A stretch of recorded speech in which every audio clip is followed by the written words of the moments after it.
વડોદરાના સાવલીમાં ફરીથી એસટી બસોની અવ્યવસ્થા અને અનિયમિતતાનો વિરોધ કરવામાં આવ્યો છે। વિદ્યાર્થીઓ સહિત મોટી સંખ્યામાં મુસાફરોએ બસને રોકી ચક્કાજામ કર્યો। વડોદરા સાવલી ઉદલપુર ગોધરા રૂટની બસોમાં ભીડ હોવાથી વિદ્યાર્થીઓને હાલાકી સર્જાઈ છે। આ ભીડને કારણે વિદ્યાર્થીઓને મુસાફરી કરવામાં મુશ્કેલી પડતી હોવાની રજૂઆત કરાઈ છે। અનેકવાર ડેપો મેનેજર અને ડીસીને લેખિત તેમજ મૌખિક રજૂઆતો પણ કરવામાં આવી છે। આ તમામ રૂટની બસો સમયસર દોડાવવાની વિદ્યાર્થીઓએ માંગ કરી છે। સાવલી ઉદલપુર ગોધરા રૂટ પર નવી બસ શરૂ કરવાની પણ રજૂઆત કરવામાં આવી છે।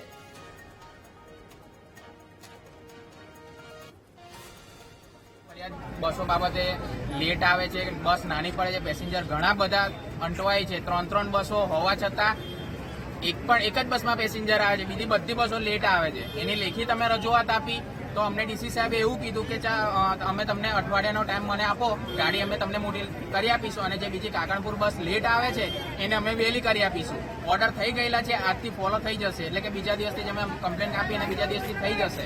તો અમને એવું કહેવા માટે કે વાંધો નહીં, કાલથી 5:30 ગાડી ડેપોથી ઉપડી જશે। તો હાલની મિનિટે પણ હજુ ઉપડી નથી અને અમારા બસમાં પેસેન્જર ઘણું બધું આવી ગયું, 144 પેસેન્જર આવે।